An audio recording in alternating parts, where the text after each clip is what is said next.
Very good. All right, welcome everyone. The North Hunterdon-Voorhees Regional High School District Board of Education meeting for Tuesday, October 17th, 2023 is now called to order. In accordance with the requirements of the Open Public Meeting Act, NJSA 1046, adequate notice of the meeting has been provided by submission of notice of the time, date, and location to the Star Ledger on January 11th, 2023, and the Hunterdon County Democrat on January 12th, 2023. Notice, and to the extent known, the agenda of this meeting have been posted at North Hunterdon High School and Voorhees High School and provided to the municipal clerks of Bethlehem Township, Califon Borough, the town of Clinton, Clinton Township, Franklin Township, Glen Gardner Borough, Hampton Borough, Highbridge Borough, Lebanon Township, Tewksbury Township, and Union Township, as well as other interested parties, and posted on the district website. Fire exits are located in the direction indicated. If alerted to fire, please move in a calm and orderly fashion to the nearest smoke-free exit. At this time, please silence all cell phones. Can I have a roll call, please? Ms. Bonomi? Present. Mr. Chapman? Here. Ms. Crisologo? Present. Mr. Carvanish? Here. Ms. Gallo? Absent. Ms. Hintz? Present. Ms. Cotran? Here. Mr. Mueller? Here. Ms. Salino? Here. Mr. Stanton? Here. Ms. Viata? Here. And Mr. Kirchberger? Here.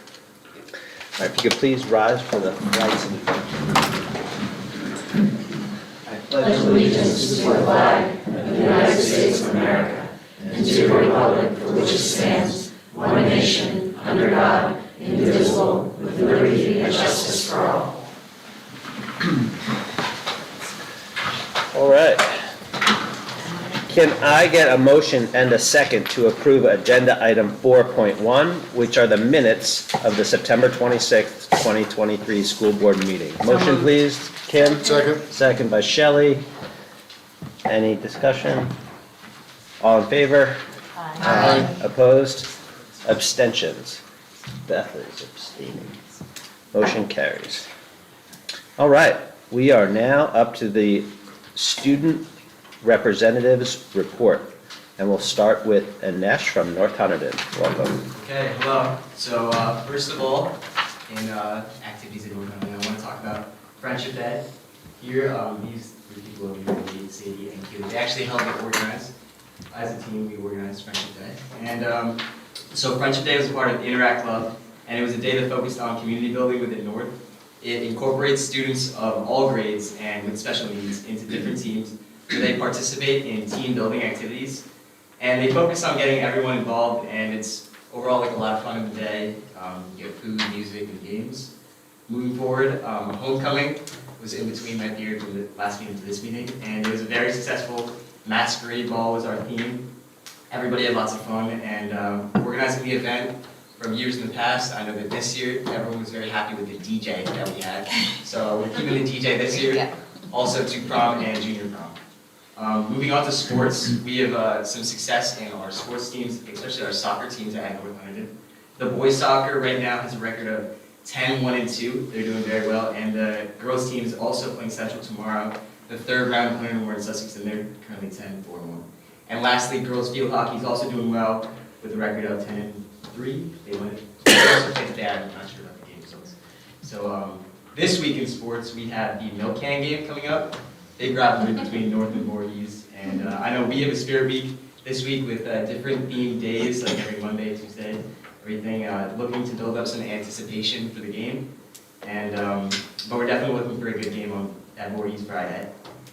And so we've kept the can for a decade, so try to keep it. Not a day longer. I know, right? Moving on to the marching band, actually, congratulations to the combined Voorhees and North Hunterdon marching bands for going to New York City for the Columbus Day Parade. They actually placed second among over 30 other bands. It's a good job. In more club news, the North News video titled The Roar Report is in the works, and we are hoping for an inaugural release this coming Monday after getting approved for the club from the board. Thank you for that. hopefully it will lead to a more widespread access to extracurricular news, sports clubs, everything, and will aid in student involvement.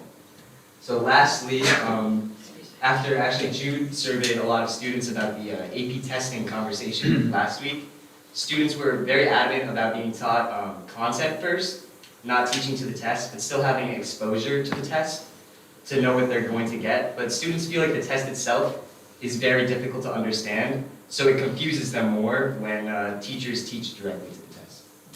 That's the point. Thank you. Thanks, Anish. Alright. All right, Adeline, you're up next. For those of you who don't remember me, I'm Adeline Cooper, and I have the privilege of recapping the last month of fun we've had at VHS. So at the beginning of the school year, the senior class started the year off with a senior sunrise. This was a fun way to start our last year together, as well as getting amazing pictures of the sunrise. We plan to end the year with senior sunset later in June. On September 30th, we had our homecoming dance. The theme was carnival, and it was an extremely fun event. Around 70% of the student body was there in attendance, and according to Mr. Peterson, was one of the largest homecomings VHS has seen. Key Club also had its fall rally on October 8th and had a blast at Six Flags. Last Thursday, we had our National Honor Society induction ceremony and welcomed 40 inductees to the society. Today, Mr. Peterson and the admin met with the Student Advisory Committee. We plan to meet once a March 3rd. Today was also the second day of our Spirit Fest week. So there has been a lot of school spirit and participation in planning out class skits, dressing up for Spirit Days, and donating to our food drive. Tomorrow, each grade will be transforming a corner of our school into a blockbuster movie. Board of Ed members, you are all welcome to see our creations, especially the senior mole, in all of its glory on Thursday morning. On November 2nd, 3rd, 4th, and 5th, the Drama Club will be performing Something Rotten. And on November 18th, Unified has its annual Polar Plunge. And everyone is very excited to go to the shore and see Mr. Peterson's yet-to-be-announced costume. All right, well, thank you. Thank you both for those excellent reports. Anybody have any questions or discussion for our student representatives today? All right, thank you very much.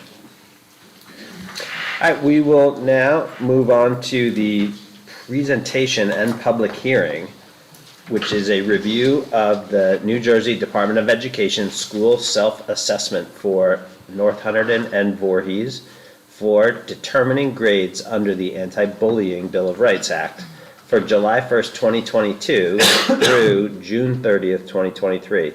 That will be presented by Rich now. Thank you. We're not even going to make him go to the podium. He's Don't just have going to to go do to the it podium right this from time, here. so just a reminder, as a matter of process, every year the school safety team has to meet at the beginning of the school year to assess how they met the requirements of the Anti-Bullying Bill of Rights Act for the previous year. So these scores are for last year. They met, both teams. North scored 76 out of 78 points, and Voorhees scored 77 out of 78. And to give you an idea, a 3 is exceeding expectations, and a 2 is meeting. So there was 2 categories at North that they said they were meeting expectations, so we're going to do a little more work so they can exceed, and there was 1 category at Voorhees where that was the case as well. So basically, these scores will then be submitted to the state. The state will then review them, determine whether or not the scores are accurate and appropriate, and then they tell us that they have approved these scores, and then I bring it back to you in the spring to tell you that they approved it, and we approve it then as well.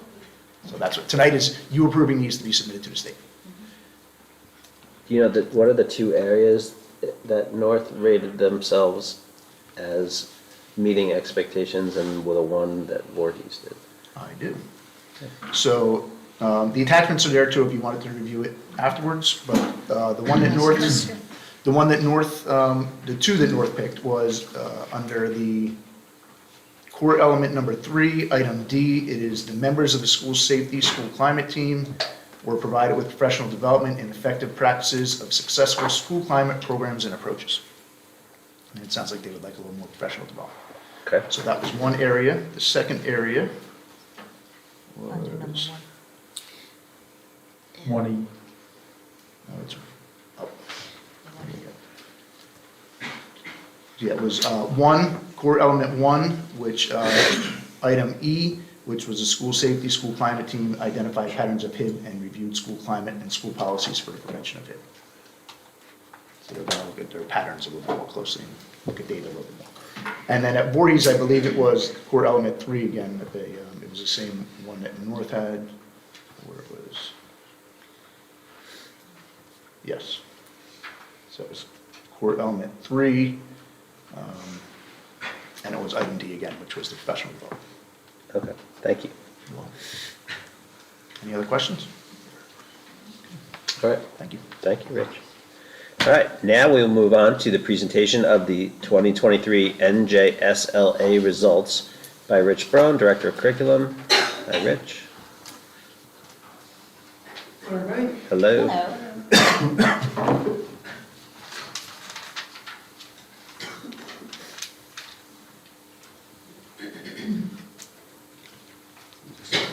Screens here.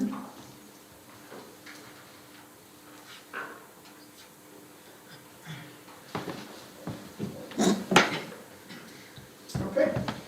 Good evening. I'm here tonight to share with you the results of the 2023 NJSLA administration.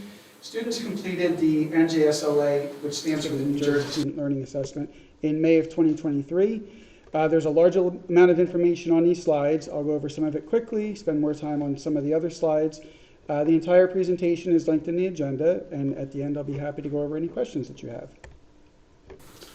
So first off, students in grade 9 took the ELA 9, Algebra 1, Geometry, or Algebra 2 assessments.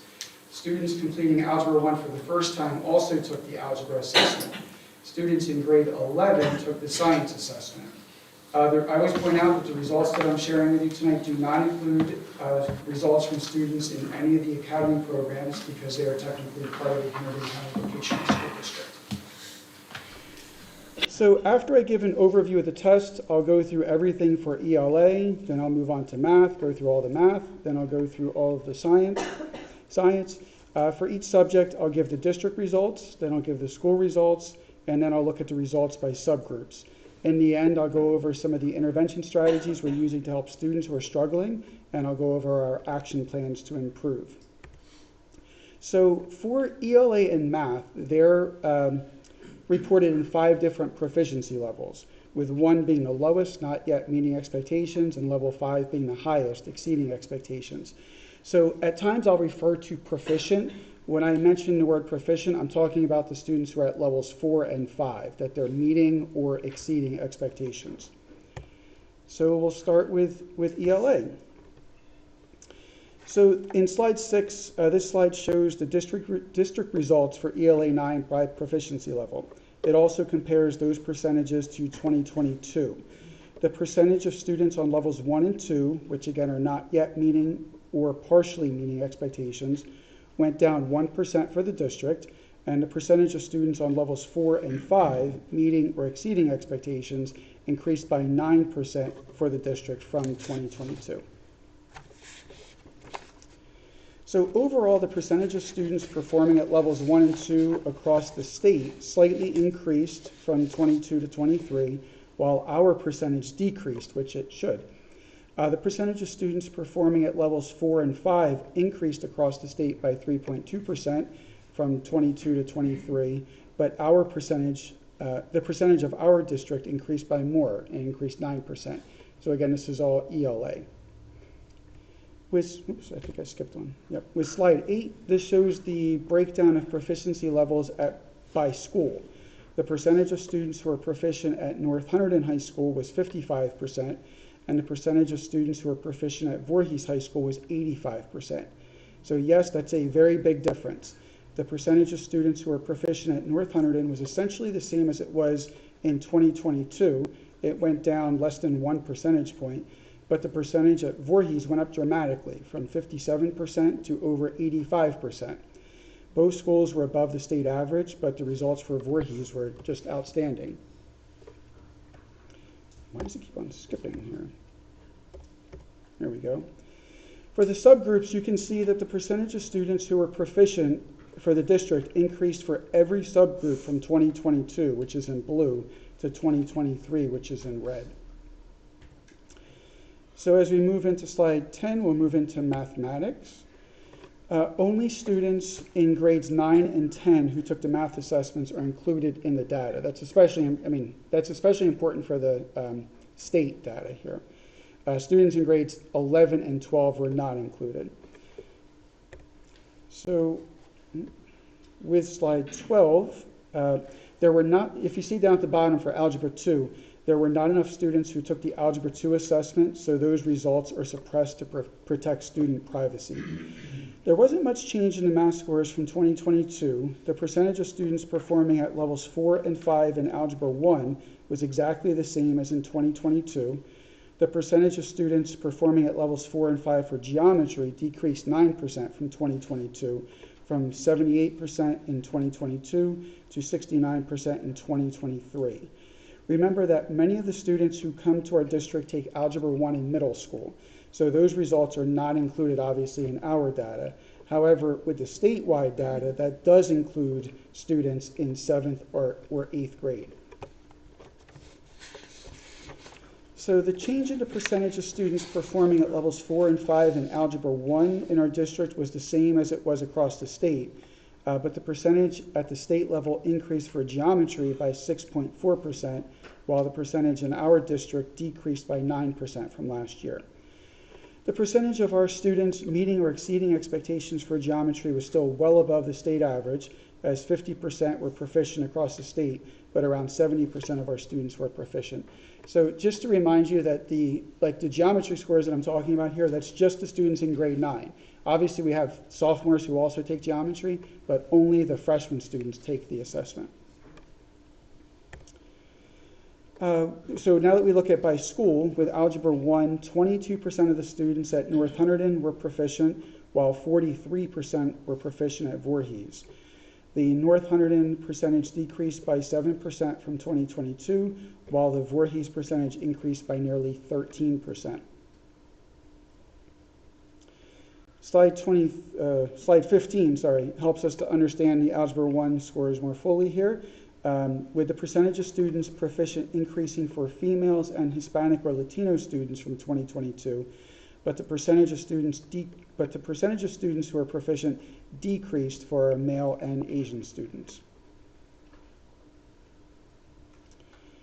So moving into geometry here with slide 16, the geometry results by school show that 73% of the students were proficient at North Hunterdon, while 64% of the students at Voorhees were proficient. Both of those are well above the state average of 50%.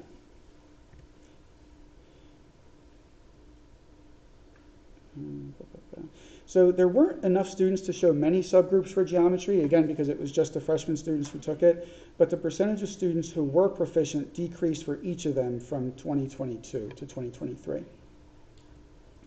I just jumped ahead. And as I mentioned earlier, we did not have enough students take the Algebra 2 assessment to report their results.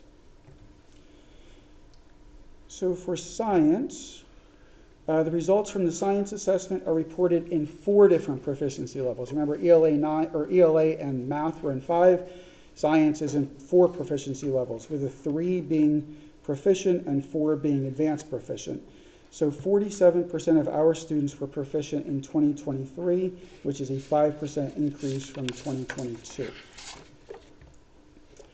The percentage of students in levels 1 and 2 decreased more than the state average from 2022, and the percentage of students in levels 3 and 4 increased more than the state average from 2022. Both of those are positive changes from 2022. So when we're looking at by school, whereas the percentage of students who were proficient in 2023 across the state was 29.8%, a much higher percentage of our students were proficient, 46% at Voorhees and 47.7% at North Hunterdon. The percentage of Voorhees students who were proficient decreased around 4% from 2022, while the percentage of North students who were proficient increased around 10% from 2022. The percentage of students who were proficient in 2023 increased for some of our subgroup populations, including females, Asians, Black or African American students, and white students, and the percentage of students who were proficient in 2023 decreased for our male, Hispanic or Latino students, and our students with disabilities. So with slide 24, there's a lot to celebrate with the 2023 NJSLA results.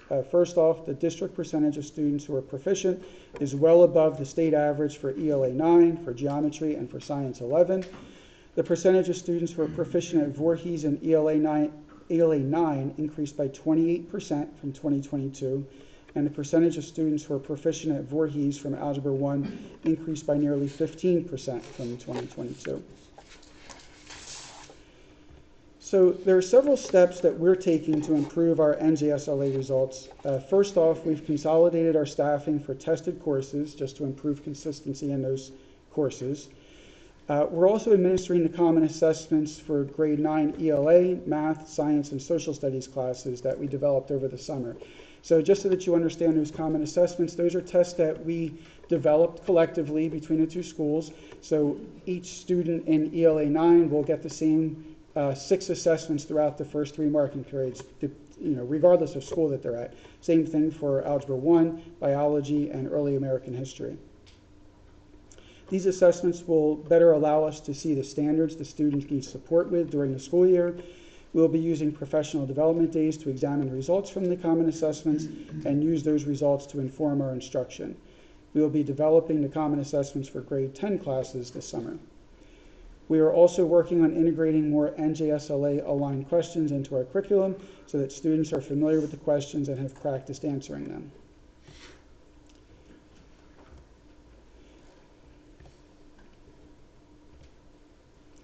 We also revised our ELA 9 curriculum over the summer. We expanded the articulation meetings this year to include all teachers in grades 6 to 12 of a subject rather than only 8th and 9th grade teachers.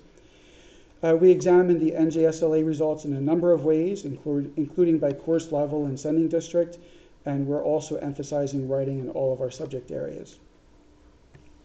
So for the students, we have a lot of supports for students who are struggling academically. We have extra help 3 days a week from 2:30 to 3:10. We have resource rooms every period of the day in all subject areas. We also have workshop classes in ELA 9 and math for our seniors who have not yet demonstrated proficiency for graduation.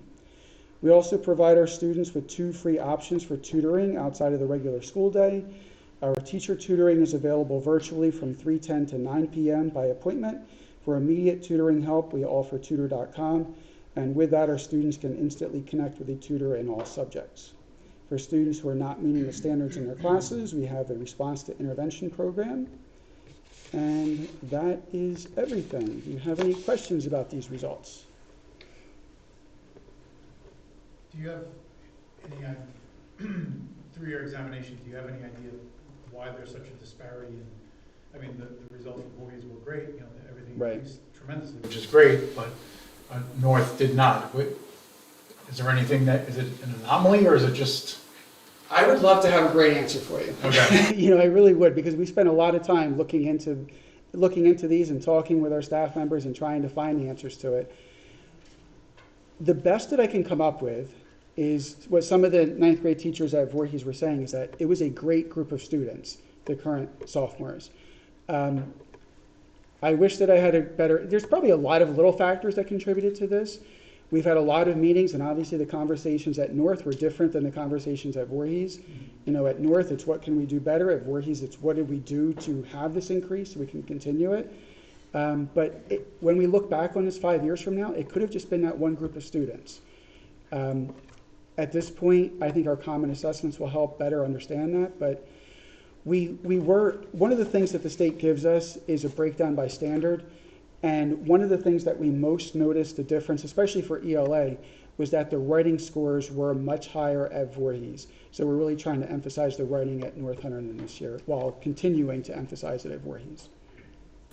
Yes, Rob. How many years have we been getting the NJSLA? NJSLA, not long, but it's essentially the same as PARC, which started in 2015. So since 2015, with 2 years not happening because of COVID. So was NJSLA in place before COVID? I think it was, maybe it was 3 years of PARC, so right around 2018, I think is when it. I'd be interested in seeing like a longer term trend, Yeah. like Yeah, not we just can have that. not just 22 and 23, but Yeah. if NJSLA is comparable enough to Park so that it's like that you can build that out for 5, 7, 8 years, like it would be interesting to see what those trends look like. Yeah, and we did go over that in the curriculum committee meeting as well, to look at those larger trends because, for example, in 2016, there was a group of students at North Hunterdon where it was very anomalous to the rest of the data. And that might be what just happened with Voorhees as well, where a very large group of students were proficient in 2016 at North. And then that followed that, they followed that trend throughout their career. So yeah, we did look at the long-term data as well. Longer-term data, yes. You said the conversation at Voorhees was, what did we do well last year? And the conversation at North was, what can we do better? Is there a conversation that's Yes. correlating, right, cross conversation going on? Yeah, especially when we get to the common assessments. So now that they're administering some of these common assessments, we will be spending some of our in-service days for both departments to get together, with the math and English and science as well, to discuss those results. So yeah, we've had those individual discussions by building, but now we are getting the two buildings together as well. Yes. Any other questions? All right, well, thank you so much for your time. Thank you. All right, we will now move on to the Chief School Administrator's Report. Rich? Thank you, Rob.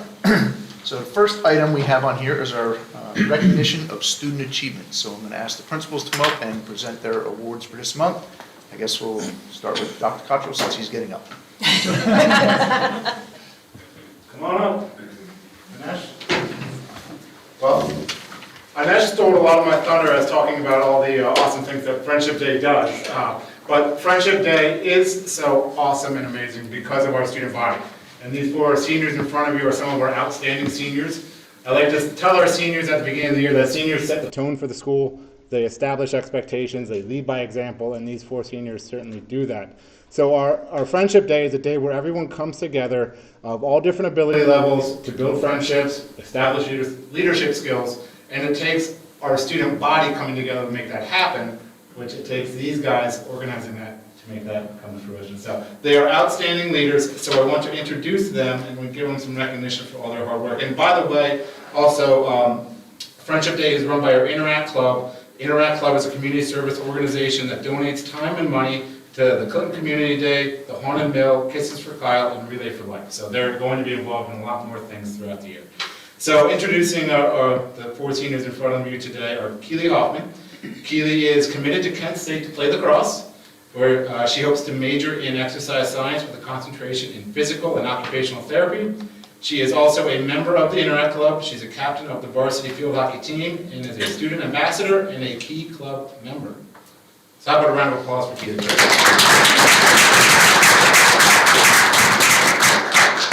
Sadie Lingerfield hopes to attend a university in the South. She hasn't figured out which, she's going south. She knows that much. Majoring in marketing. She is an executive member of the Interact Club. She is a head of the Relay for Life fundraising committee, a National Honor Society treasurer, and a volunteer for our Special Olympics and Unified teams. So, Sadie. We also have Nate Reinigal. Nate plans to go to college in the fall and to study business, marketing, and sports communication. He hasn't figured out where yet, but he's going somewhere for business, marketing, and sports. He is also the vice president of our National Honor Society. He is the president of Peer Leaders. He's a varsity basketball team captain, so his big season's coming up here shortly. And he is a senior leader for our team pep. So, Nate. And you know Anesh, but I'm going to tell you a little bit more about him. So, Anesh Vinogada, he is a senior board representative. As you know, he plans to attend. He's got a couple different lists here. He's either going to FSU, Georgia Tech, or the University of Texas in Austin. So he also wants to go somewhere south. He will double major in engineering and business. He is a member of our National Honor Society, our History Honor Society. He is also a leader of our Interact Club, the Jungle, the Special Olympics, and the US Alliance. He is the president of our class, so he's our senior class president. He's been the class president for 4 years, and he's also the newest president of our soon-to-be established, at the next board meeting, they're going to approve the new Roar Club, the Northern News Club. So, and that's just taking the lead. Roar Report, yes, Roar Report. So, round of applause for Nash.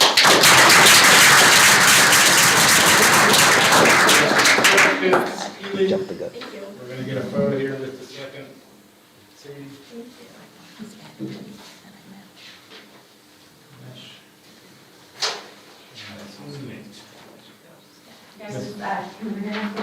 It was put out, I have to take photos for social media.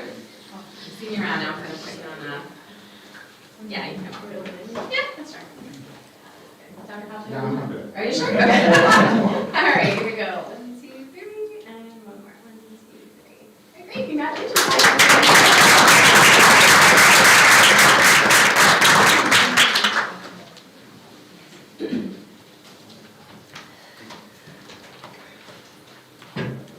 And Mr. Peterson will come up to present his student recognition. Hello, everybody, and Anesh. It's been 11 years, but who's counting? This has been a while. The pressure and that students and staff feel today is probably nothing compared to what it's been in years past. And Nina here did something so small that made such a big impact, and a lot of people happy at Voorhees High School. Do you want to show them, or do you want me to show them? I didn't bring my ducks up. Okay. Ducks. Just these little ducks that she hid around the school, in her classes, and in the hallways and everything else. Teachers found these ducks in their classes and in the hall, and they got so excited. Students were excited about these little ducks that were hidden everywhere. By the way, there are 5 ducks hidden in here right now. So if you look around, you might find a duck. Some are pretty out in the open, some are pretty well hidden. But yeah, just going around, and the difference that it made in the culture of the school, just on hiding these little things, was something spectacular. So, with that, to go along with the certificate, I told you not to buy any ducks because there's your next batch down. And I want to glow in the dark ducks. The best ones. So, the other difference that it made is also, you know, it helped us kind of get out when we're kind of dragging and with the everyday business in the main office to say, hey, let's get up, let's take a walk, let's see what's going on in the classes, and also go for a duck hunt. That's what we're looking at. So, I found 20 ducks so far, thank you. He has them lined up on his desk. Yep. So, thank you for bringing such joy, and, yeah, you know why we're here.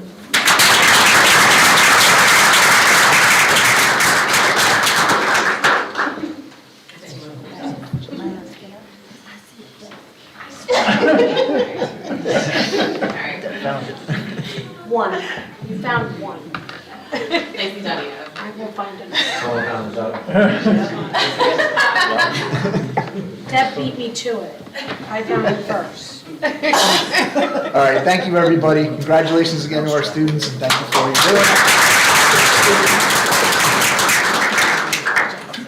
doing. That's always the best part of these meetings, is hearing what the kids are doing. So. Yeah. So I have a few more things to report on that are all great things.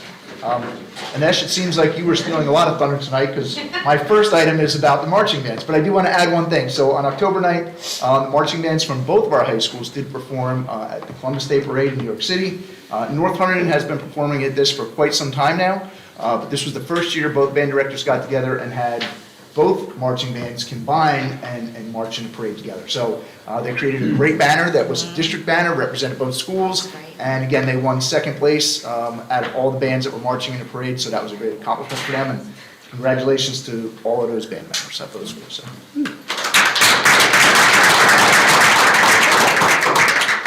Also on October 9th, that same day, the district held its first joint in-service day with staff from all of our 11 sending districts in attendance. There were over 800 certified staff attending bias awareness training and grade level or subject area articulation meetings. You know, while we have superintendent and subject area articulation meetings throughout the year, this is the first time all districts were able to work collaboratively together, and I thank our sending districts for aligning their calendars to make this day possible. It was truly a historic event. It was the first time we had that many certificated staff members added in service, all under one roof, and it turned out great. And I'd like to give a shout out to Rich Brown as well, because he was the coordinator here, and he did a great job with making sure And then just as a reminder, we want to remind parents that our curriculum maps, which basically tells you everything that's being taught in the course, is available to view in the parent mode of Aspen. So when you log into Aspen as a parent, you can see all the curriculum maps. Parents can learn more about the curriculum taught in any of their child's classes at any time. Instructions on how to navigate that were sent out in the beginning of the year, and a reminder was sent out to parents last week. But if anybody has any problems accessing it, you know, contact your either teacher in the class or an assistant principal at school, and they would be able to help you get on. So that is all I have to report. That's fun stuff. And then we have our normal business items. We have our report on harassment, intimidation, and bullying for this month. And we had 8 reported cases. One of them was founded, and 7 were unfounded. 3 of them were unfounded because there was no victim put into a anonymous form. But we do we try to do whatever we can as an investigation with the behavior anyway. So that was 1 founded, 7 unfounded. And then, Rob, do you want to call for the motion? Yep, so we need a motion and a second to affirm the determinations on the HIB incidents reported at the September 26th, 2023 board meeting. Can I have a motion, please? So moved. Motion by Tara. Second. Second by Jess. Any discussion? Seeing none. All in favor? Aye. Opposed? Abstentions? Abstain. Beth is abstaining because she wasn't here. Okay. All right, so Viv is done. We also have a call for a motion in a second, I guess, if you want to do that one, Rob, as well, for I shall. an educational research project at Voorhees. All right, can I get a motion and a, Before you do that, I had a question about it. so do you want to have it during discussion? Just really quickly Mhm. on it. So I think it's wonderful. The only thing that just wasn't 100% clear is that if these are students under the age of 18, that the parental consent will be obtained for their kids to participate. I know they say they're not going to collect any personally identifiable information, Okay.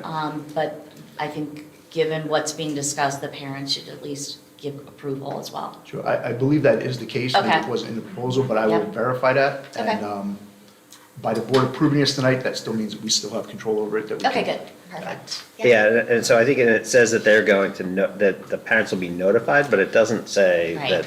that permission will be Permission, yeah. requested, so that's a good. Okay, so that is the research project. Can I have a motion and a second to approve that research project? So moved. Second. Beth, and second by Deb. Any further discussion? All in favor? Aye. Opposed? Abstentions? Motion carries. And then I guess you need one more, huh, Looks Rich? that way, yes. All right, So, and what is, can you just explain So- what this is? Yeah. can you explain what that is? This is for the, I'm sorry. This is for the uniform memorandum of agreement between law enforcement and our school district. So what information we are obligated to share with law enforcement, and what information they're obligated to share with us. It is a statewide document every school adopts. It's the same for every district. I think the reason the documents are available at the board office is because it's a little over 100 some pages long. But this is something that we approve every year, and it is a typical, I don't think we really have much of a choice but to approve it, so. Okay, can I get a motion and a second to approve the annual renewal of the New Jersey Uniform State Memorandum of Agreement between education and law enforcement officials for the 2023-2024 school year? Can I have a motion, please? So moved. Jess, second by Shelley. Any discussion? Can I ask you to repeat that? So it's unnegotiated. It's the same for every single district. Yes. There's nothing unique about it other than our name. Correct. It comes from the Attorney General down through the prosecutor's office and then comes to school districts in each county. All right, any further discussion? All right, all in favor? Aye.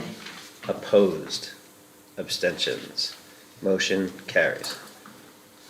Last but not least, the monthly reports are there for your information. If there's any questions, let me know. All right, thank you, Rich. All right, now for the school board president report. The next meeting is November 28th at 7 PM, right here in the district administration office. And the big week for the NJSBA is next week, October 23rd to 26th, the NJSBA workshop in Atlantic City, which I know we have several members going to. And then I also did want to mention, in the spirit of continued collaboration between the sending districts and the high school district, we are hosting on October 30th the next installment of the School Board Officers Roundtable, where we gather with all of the sending district board leadership to talk about opportunities for further collaboration amongst the districts. So I think the report on the in-service day with over 800 educators from all the districts is absolutely fantastic, and I think it's an example of like a sort of a fruition, a culmination of a lot of work over the years that the administration has done to kind of build that cohesiveness among the districts, and I think the more of that we can do, the better. I think it's in everybody's best interest. So looking forward to that meeting on the 30th. And that's all I got. So now we move to the opportunity for public comment. During this portion of the meeting, the public is invited to address the school board with questions or comments. The public is requested to sign the register provided for this purpose and to state their name, municipality of residence, group affiliation, if applicable, and direct their comments to the school board president. While all comments will be considered and a response will be forthcoming if and when appropriate, school board members will not respond to the speakers at the time of their appearance. The public comment period will be a maximum of 30 minutes in length unless there are unusual circumstances. Those appearing will be allocated 3 minutes to speak, and no one will be permitted to speak twice until those that have not yet had an opportunity to speak have had a turn. So I welcome anybody to the podium who would like to make a public comment.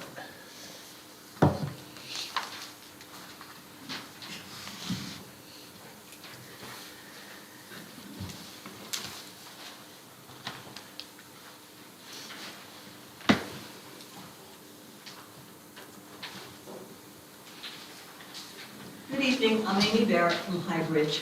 I'm the person who spoke at the August meeting about strengthening policy 9130 to discourage additional book banning requests. I see that the proposed revisions to 9130, the public complaints and grievances policy, are on tonight's agenda, but I'm puzzled about why you are considering these particular revisions.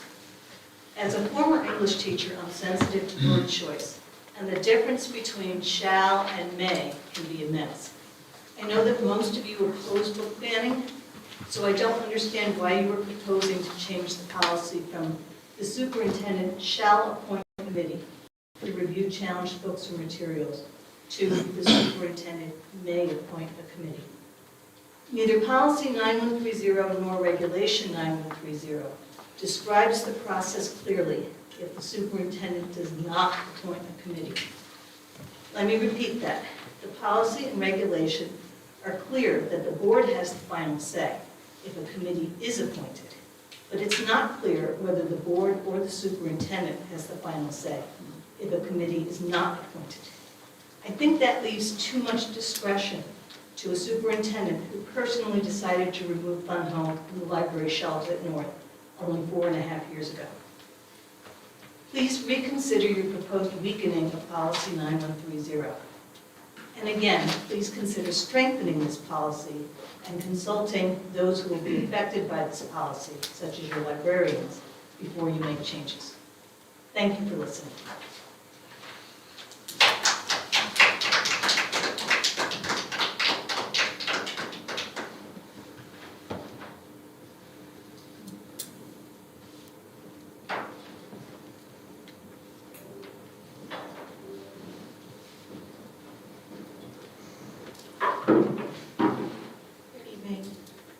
Carol Basiotis. I live in Clinton. I come before you tonight. I reached out to upper administration a few times already, and I haven't really gotten any response. So I was hoping that you guys can maybe shed some light on the busing situation for athletics. I have 3 freshmen, and if all 3 of my kids are playing sports, and we're expected to transport them to away games, there's only 2 of us, my husband and I, and we work an hour away respectively. There's no way for my children to get to their athletic games that are not here at North. I understand that there's a bus shortage, driver shortage, and I also understand that our first priority is to be getting the kids home safely, and then athletics is secondary. Completely understand that.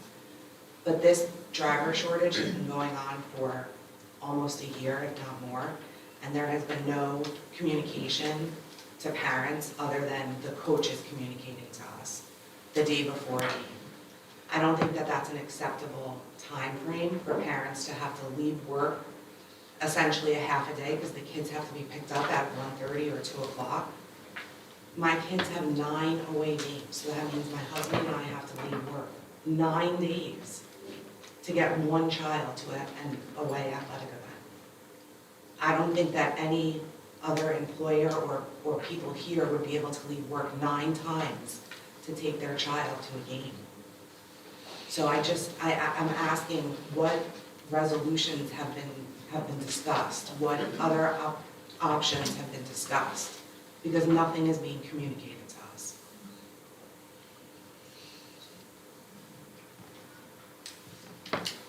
And I mean, I don't know if any of you are aware of this, that this is going on, but, you know, I get crickets. I've emailed 3 times now, and nothing.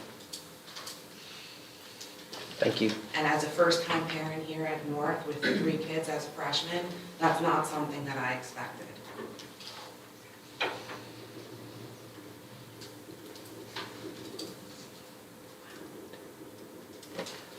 And just so you know, tomorrow the girls are in the semifinals, and they don't have a bus.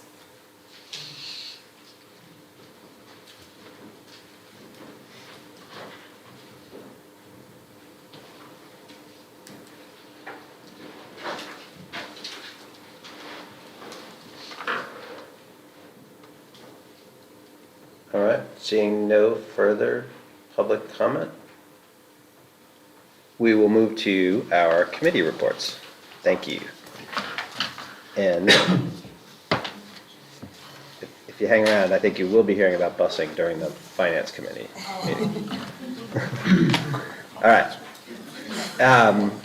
First up is curriculum, instruction, and technology. We'll start with the committee report, and then we'll have a vote on the agenda items related to that committee. Okay. So the Curriculum, Instruction, and Technology Committee met on October 11th virtually. All members were present with the exception of Ms. Salino. And Mr. Kirchberger, excuse me. Well, We were both not on a that. member, but the president wasn't there, but he's not a member technically.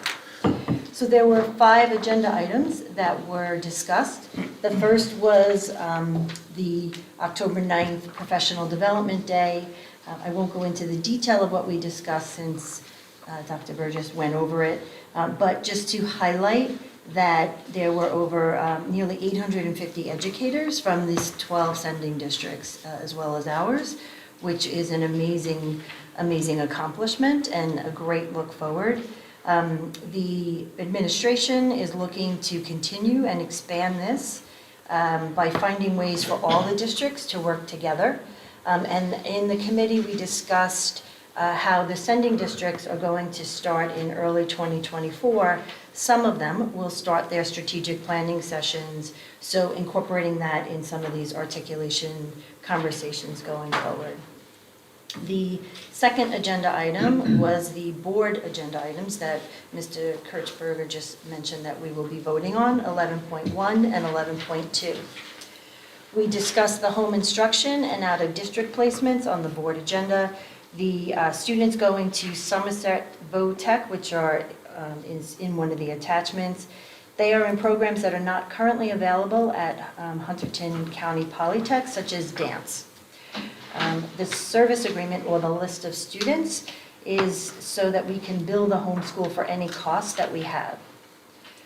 The committee discussed ways that we could make the documents on the board agenda clear, such as by writing out the full Hunterdon County Central Regional High School English Language Learner instead of using the abbreviations of HCR, HS-ELL. At this point, though, we do have to be very careful, obviously, not to include any personally identifiable information. So at this point, the administration is discussing, and we'll get back to the committee. The committee supports the items under the, on the agenda for this month. The third item discussed was the district mentoring plan. The administration revised the district mentoring plan based on updated regulations from the state. There are several components of the actual plan, which is non-tenured teachers in their first year of employment are to be provided individualized support and activities based on the non-tenured teacher's individual needs. Weekly in-person contact time for a minimum of 30 weeks for the new hires. Increased meeting frequency to twice per week for novice provisional teachers. And the changes will require that the mentor teach a novice provisional teacher to meet according to the following schedule. So now they need to meet twice per week for the first 4 weeks for a novice provisional teacher holding a certificate of eligibility with advanced standing, and twice per week for the first 8 weeks for a novice provisional teacher holding a certificate of eligibility. So there's that distinction now. The administration provides a mentor for all certified staff in their first year in the district. So the district mentoring plan overall is very comprehensive and supports the new faculty members. The fourth agenda item that we discussed as a committee was AI. We're furthering our discussion with artificial intelligence and AI within the school. The administration shared with the committee the 71-page report from the state, which was a joy to read. There was a lot of repetition, but overall, at the end of the report, there were 7 strong recommendations that the report is recommending for schools, and that is the most useful part of that for any of you who haven't read the report yet. In the committee, we talked about how the administration has already provided 2 two-hour professional development sessions on AI to the staff members at the start of this school year. And there are ways that as a district that they might be able to start using AI to be more efficient, but also having to make sure that everyone is understanding at this point, especially in the sense that AI can make mistakes, and there needs to be very secure guardrails along for the data that's being entered into this. Overall, the administration is educating the staff members on how students can use it from a positive perspective to expand the information and data that's available, but also from a standpoint of copying and getting answers to things that they should be doing. So that's definitely something that they're looking at. Overall, the conclusions are that AI is obviously an important topic, and as a district, we need to continue learning more about it and how it will impact our students and our district. The administration is exploring ways to add information about this to our digital citizenship curriculum, which we discussed last month, and continue providing professional development on AI to our faculty members. And then the last item that we discussed in the committee was we reviewed the 2023 NJSLA results for ELA, math, and science that Mr. Brown went over. We discussed it in detail, and yes, we did look at year-over-year trends for both schools and as a district. So that's obviously something that the administration is going to keep looking at. The key call-outs for that is just that as a district, they have already implemented the core assessments and unifying the assessments amongst both schools. And that was the committee. All right, thanks, Deb.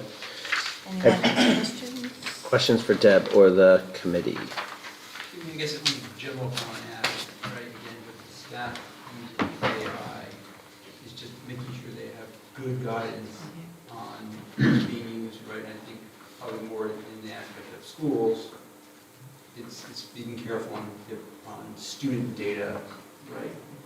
Going into these systems, right, and not going, effectively not being put into those systems, right? Or unless it's being used in very specific types, but that's probably just making sure that they are educated on specific what goes in and what does not go into certain systems, right? That's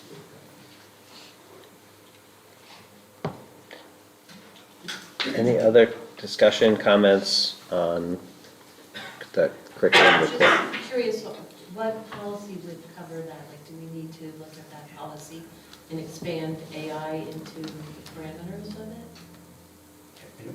I mean, I don't know. I know there's Policy. overlap on others. I don't know what policies are like.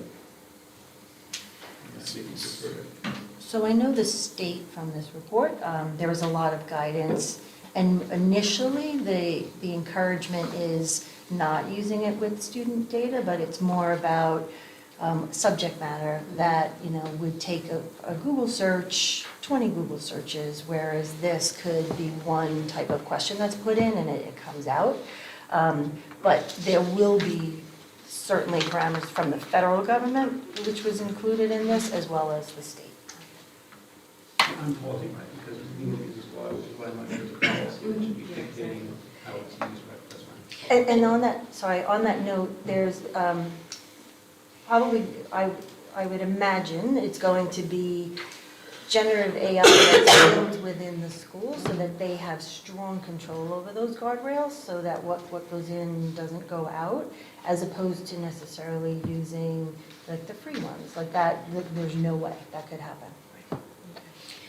The only thing I was going to add was that from a policy standpoint, and you'll have to forgive me because I haven't looked at it, but if there's any kind of policy regarding privacy of students or information, you could look at whether there should just be an insertion of something relating to the use of that information in artificial intelligence systems. So we could certainly look at it. Okay. Any further discussion? All right, can I get a motion and a second to approve agenda items 11.1 and 11.2? So moved. Second. Jess and Beth. Any further discussions on 11.1 and 11.2? Seeing none? All in favor? Aye. Opposed? Abstentions? Motion carries. Now, we're on to policy and school security. So policy met last Monday, everyone was in attendance. Policy 164201 on sick leave, we got on the second reading, we have no further discussion, and approval. On first readings, we have bylaw 0152, right, so that's the one that deals with board elections in part.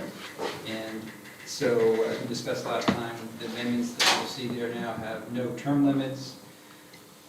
There is no longer a nominating committee.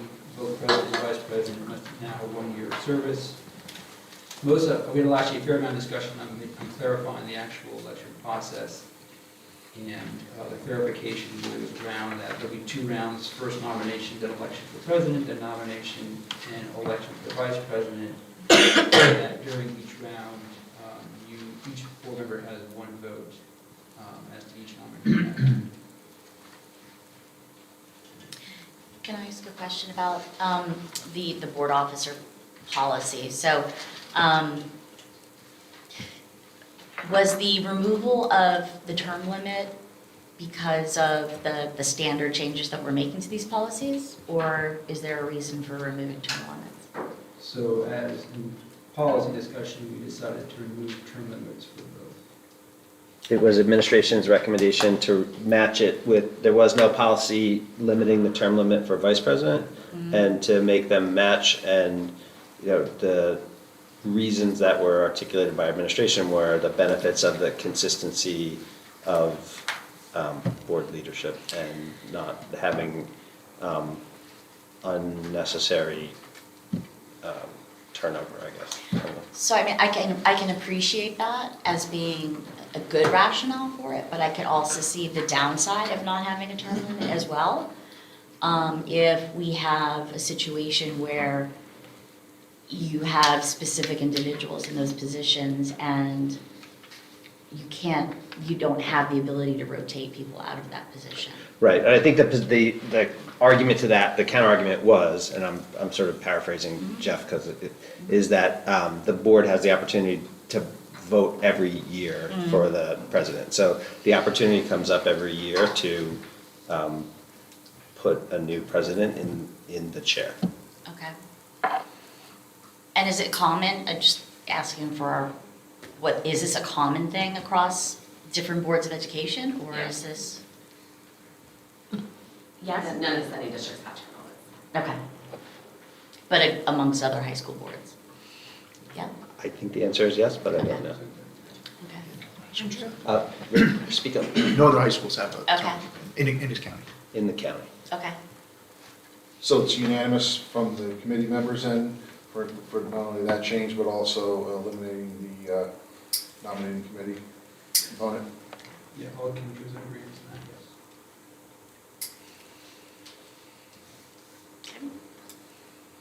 yes. Are we going to talk about any other policies, or? Policy 2270 is originally on our agenda, dealt with religion in schools. While we really had no discussion, we weren't quite clear on why the changes were made. And so we tabled that for the discussion. So that's not on the agenda. There's policy 3161 and 4161, which deals with examination protocols for staff members and teaching staff. We had very little discussion other than if whether there's a hearing on a particular member, whether it's public or not public, and it is not public unless the staff member teaching member requested to be. Policy 30, so recommend approval of that one, both of those, excuse me. Policy 3212 and 4212 for attendance. We had no discussion and recommend approval of those. 3324 and 4324 deal with rights of privacy for staff and support members. And again, we had no discussion and approval. So policy 9130, this is, we had last discussion at last meeting. Last year, regulation 9130 was amended from the may to shall language, and inadvertently policy 9130 was not amended. So it's now consistent with the regulation. Again, one reason for going from shall to may was to partially deal with there's repetitive challenges to votes. As we discussed last time, if the superintendent doesn't recommend a committee be formed, there can be an appeal to the board, and the board can in fact then put a committee in place. Any discussion on that? So is that unanimous, those committee members? Yes. Again, our amendment policy 9130 is now consistent with regulation 9130. And the, go ahead. So if the superintendent does not put a committee in place, you're, just to be clear for me, the board can vote to do that. If an appeal is made to the board, Right. the board can do that. If an appeal is made, okay. And so, and just to reiterate, I think what Glenn said, right?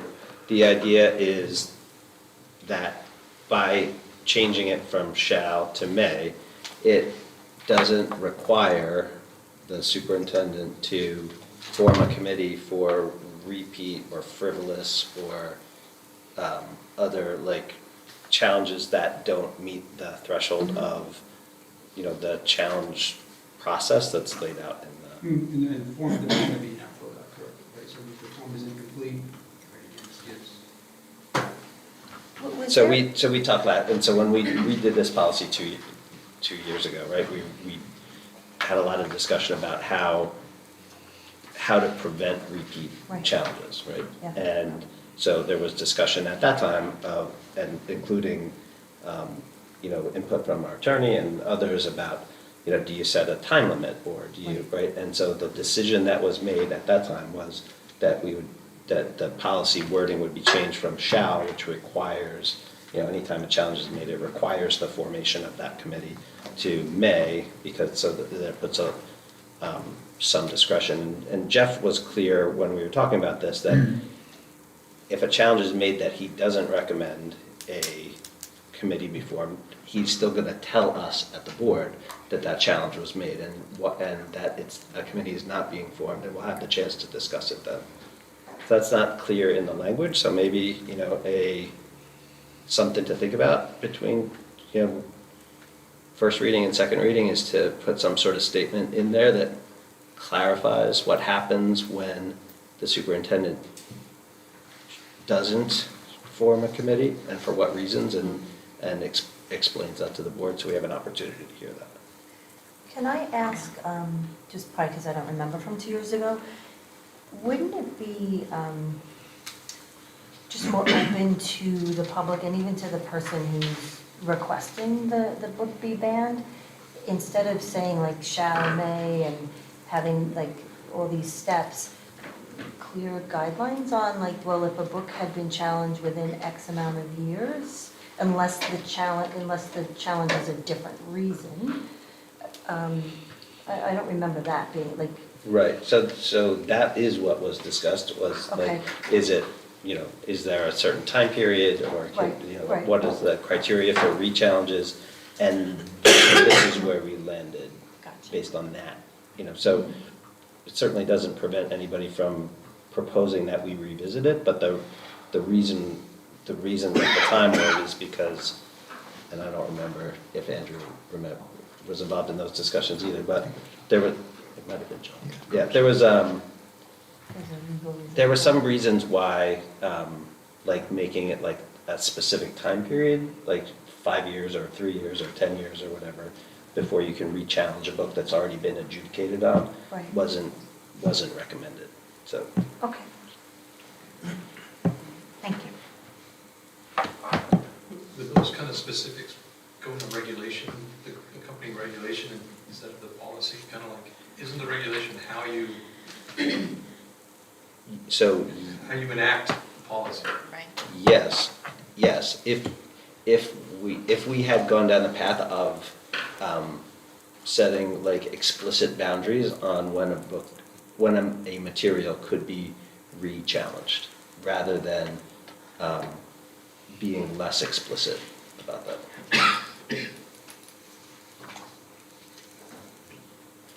So I don't think that doesn't prevent anybody from wanting to like re-discuss that, but that's how we got to where we are now. And this change is to correct the fact that when we did all of that, talking about this 2 years ago, the policy and regulation don't match.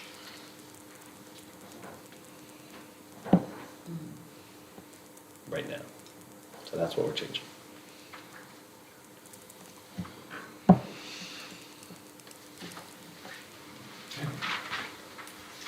The last topic of conversation was around policy 1045, and it dealt with if there are repeat absences, not only at board meetings, but also in committee meetings.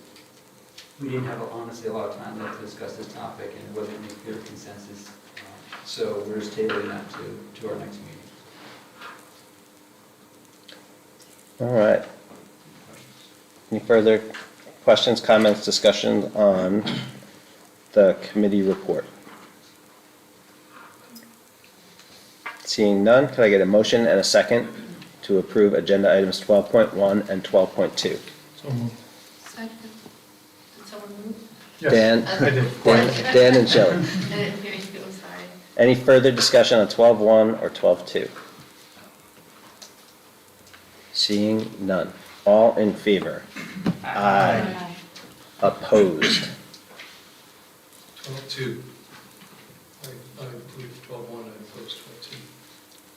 Same, I approved 12-1, but not 12-2. Any abstentions? Motion carries. Thank you. Before moving on to the next committee, I did notice that I don't know if it was accidentally left off, but there's no new business prior to going into an executive session, and I had a question about security. Okay. Do you want to bring that up in new business? All the new business. After? It's all the way at the end, so nobody stays for the end, and I think it's an important topic. Oh, because it's his committee. Okay, I'll so- defer to you if you want to add it in before the executive session, we can, but. No, I guess while we haven't moved on from policy and school security, Right. so I guess it's related to the It's school security. school security, Yeah. so there you go. So I just wanted to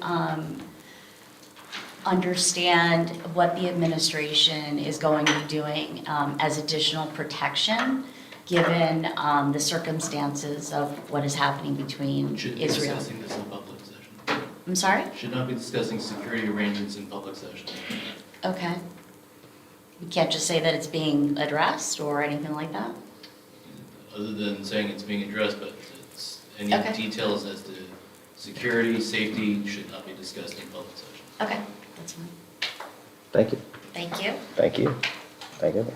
All right, now moving on to agenda item 13, finance, facilities, and transportation. John. Thank you, Rob. Our committee met virtually on October 9th. Everybody was in attendance, along with Katie and Rich. Let's see, the first item was transportation, which was brought up in public comment. So as we know, this has been an ongoing problem with the busing. We contract with Hunterdon ESC to provide management for our buses, and they bid out our routes, handle our busing needs. It has been a problem for, pre-COVID, and it's only gotten worse post-COVID. And particularly the athletic routes, which were mentioned earlier, are the toughest routes to fill. They are filled on a as needed basis, and they're becoming very challenging.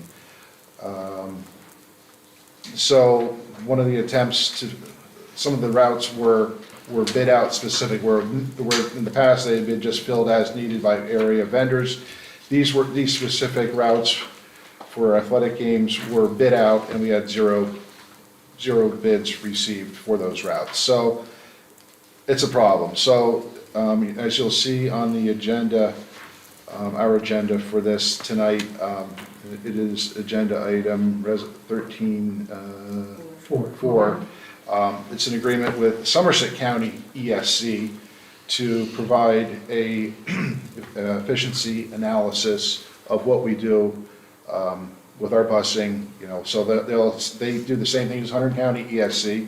They're in the same business, so we're going to get a second set of eyeballs on this to review what we're doing and make recommendations going forward. So, it's something that our committee kind of basically talks about either at length or briefly every single meeting. So that's on the agenda. Also, another old one came up. There's no action items on the agenda, but we were talking about the farmhouse at Voorhees. It continues to be a problem.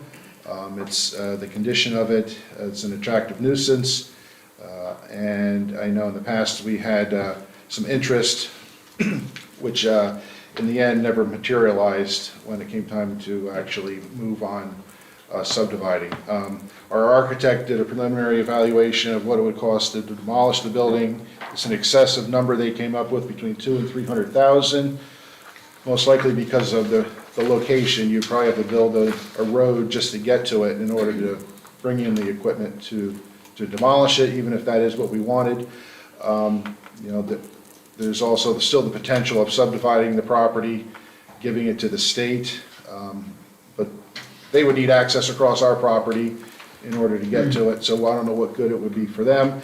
So while there's no action on the agenda, the consensus of the committee was for the administration to take additional steps to put some more fencing, keep the trespassers away from the building and keep it safe. Also, we had an agenda review, pretty boilerplate, accepting some grants, modifying the Honeywell grant, and annual district comprehensive maintenance plan for the state. Additionally, we did talk briefly about the Exxon project across the street here from North Hunterdon. While there's nothing formal for us to review or view, our primary concern is the safety of that intersection. So we'll be monitoring the progress of that. And then also Katie updated us on the lighting analysis that's being done at the high school. The improvements to the football field right out here will be made after the season. But at this point, the analysis isn't complete, so we'll be getting to that in future meetings. So that's all I have. Be happy to entertain questions. Hopefully I can answer them, maybe Katie. The farmhouse, did we ever look at it being historically slated, right? Yeah. And there's no, we can't ream anything, grant anything from that either. It is not a historical landmark right now. The Lebanon Township Historical Society was who first brought this to our attention. They wanted to know if we would fix it up so that they could, I know we've been talking about it for, but it was a cost to the district that was not. but it's just as dangerous. I mean, I know it's the lesser of two evils, but putting the fence around it, but it's just as dangerous sitting there with the fence. I mean, is there any way communication with the communities, with surrounding townships? There's nothing, I don't know how familiar you are with that location, but it's extremely remote. The grading is very challenging because it's at the back end of that property and it basically drops right off from there down to the gorge. So the only way to access it is across our athletic fields. So, even if we were to subdivide it, back when we talked about a subdivision, you would need to include an easement across the high school property just to get to the thing, if we, to a potential new owner. So, I mean, there are some trails that connect that vicinity to the trail network that go down to the Columbia Trail, but they are very, very steep. I mean, you can't bike them, you have to hike them. So you're not gonna bring equipment up from that direction either. It's no man's land down there, and, but yet it continues, it's an attractive nuisance because it sits right below the practice football field and where the track team competes, so. And the other issue too is even if it were subdivided and turned over to another group to or start, they still have to get funding. Even though it's gonna be their responsibility, it's still a nuisance until they can, get funding and grant funding for historic preservation. It's very difficult. And then after you outfit it, who's gonna use it? Right. So, so we're staring at the cost of $200,000 to $300,000 to remove it, and we're like, oh boy, that's always been our dilemma, is do we throw good education dollars that, that we fight over here for all of our needs to put into such a structure. That's why we haven't made any progress. And I guess the idea is that for a fraction of that cost, if you could make it marginally improved from a safety standpoint, at least, we're reducing the risk by some amount, and I think showing good faith that we're attempting to reduce the risk rather than just ignoring it, is I guess the thought process. Yeah, thank you. On the Exxon matter, and I'm not advocating for the administration steps into that, but is there, you say we should monitor it, I guess I don't know what monitor means, right? Because I as a board member can't attend those meetings and monitor it because I don't have the right to do that. But obviously, and I don't even know if I understand it, but I don't understand, there's obviously a lot of traffic out there in the morning because I am part of that traffic dropping students off. There's students on our fields that I don't know if trucks are idling, and a health risk. There's a noise risk. There's a safety risk. And I'm not saying that's necessarily our battle to fight. However, my district sends a lot of money into this school. My district sends kids into this school. So the safety of my kids, town's kids, is important to me. And so I don't understand if the township is looking at the school in the consideration of have all of these studies been done. Yeah. And I'm happy to say, I'm happy to volunteer to look at this, but I don't know if I have the right to do that as a board member. Yeah, we struggle with that applicability of our committee to. Yeah, I'm not advocating John, right? Creating none of us has something. been tasked with doing Yeah. that, right? We can't speak for the school or the board as individuals, so. And Rob, I hope you don't mind, he shared with us as resident of Clinton Township, Robert Kirchberger, he attended a hearing, and that, that's terrific. I mean, keep an eye on it from that perspective. I guess, some of the discussions surrounded, should the high school have somebody there making comment, and, that's a gray, dicey area to be. I mean, we don't have any, he would need, or whoever would go would need guidance from us on that, and I don't think we're prepared. Yeah, I'm not advocating that we speak. I guess I'm more wanting to make sure that in the process, the concerns of the school are being taken into consideration, right? And what comes to my mind immediately is traffic, safety, noise, and pollution, right? Right. That's what comes to my mind quickly. So I think where this was a year ago was that Exxon was coming forth with a proposal that then didn't make it even into township committee because the Highlands Commission and our town and the Clinton Township zoning laws don't allow for what they were considering proposing. I think what's happened in the last month is that there was a public discussion on Exxon's continued interest in coming up with other uses or coming up with uses for that property. So I don't think that there's not a proposal that's under consideration by Clinton Township. So I think that it's something that's good for us to be aware of because of the proximity. But I guess, I don't know, Andrew, if you would agree, but there's nothing yet for us to weigh in on because I don't think there's a proposal that's been made. But I thought that they were reviewing policies again in the last meeting and potentially revising policies. I mean, my thought was going to be, why can't we, as a board, have our board attorney attend meetings to act on our behalf and ask questions and get information so that as a board, we can decide whether it's something that needs to be evaluated further. Well, I don't think our attorney should be attending. I think we can take the information from those meetings, and if we need to act, we then deliberate it. But, I mean, he shouldn't be on the floor of the meeting, coming up with questions.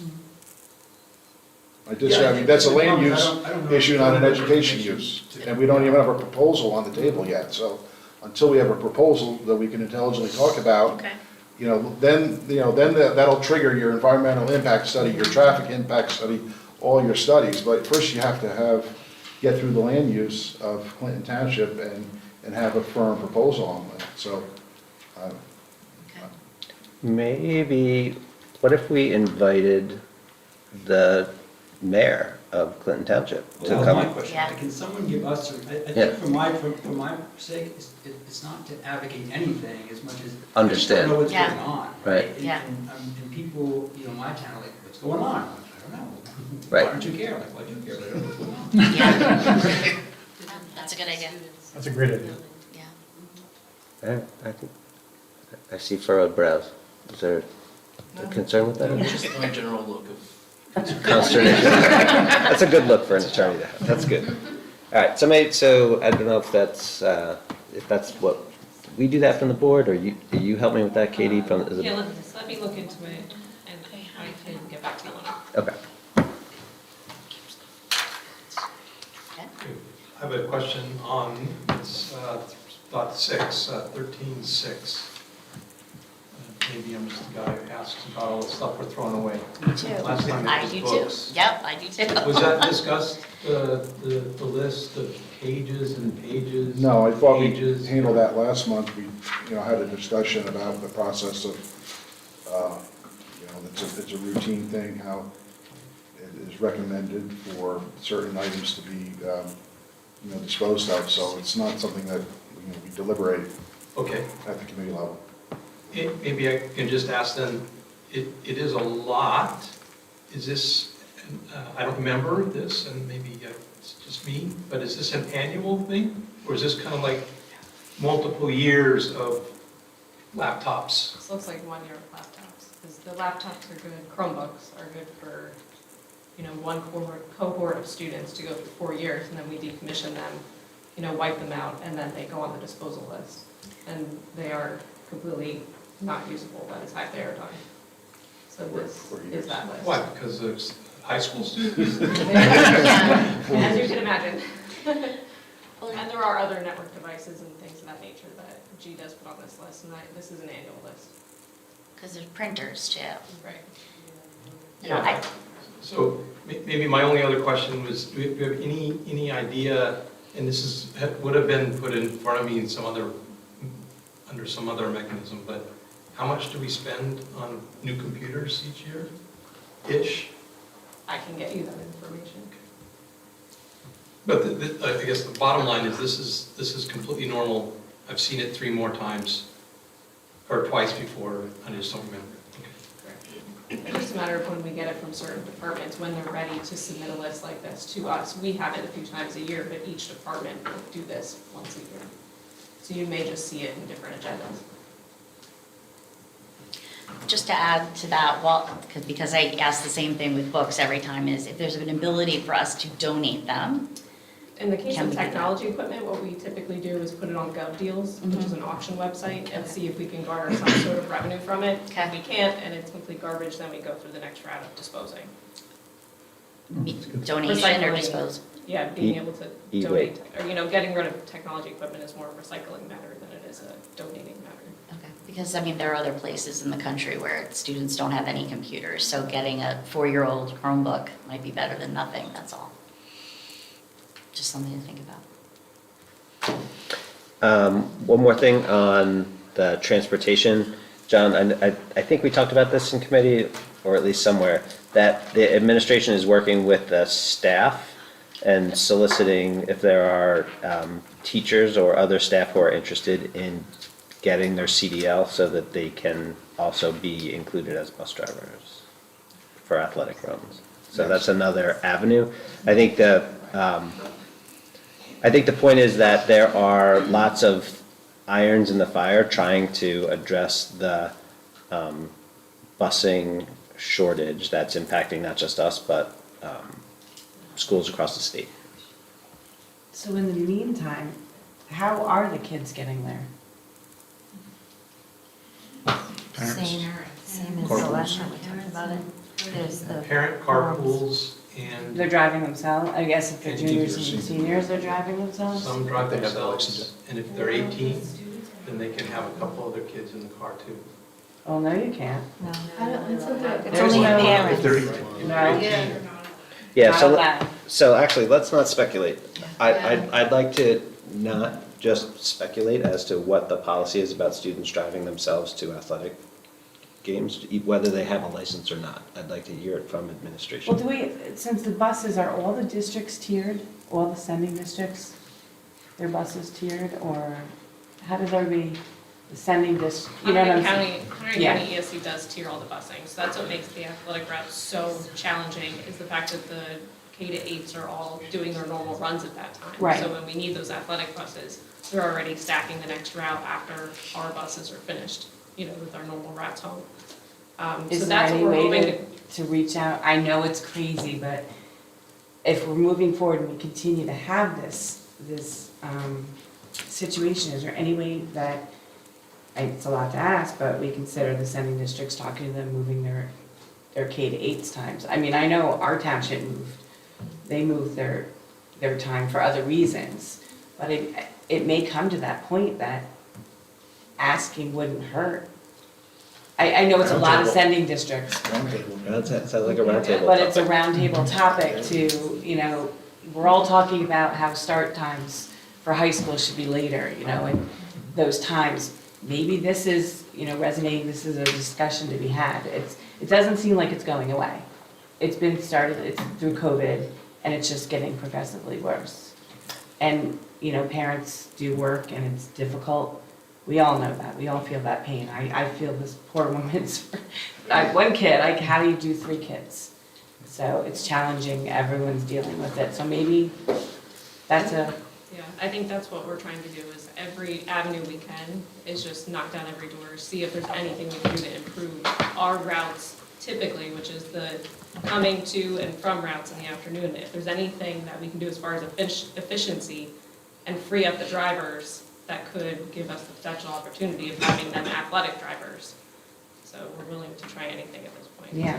The study that we're gonna have when we vote on it for Somerset, you said they don't seem to be having as an issue like we are here We've in this made county.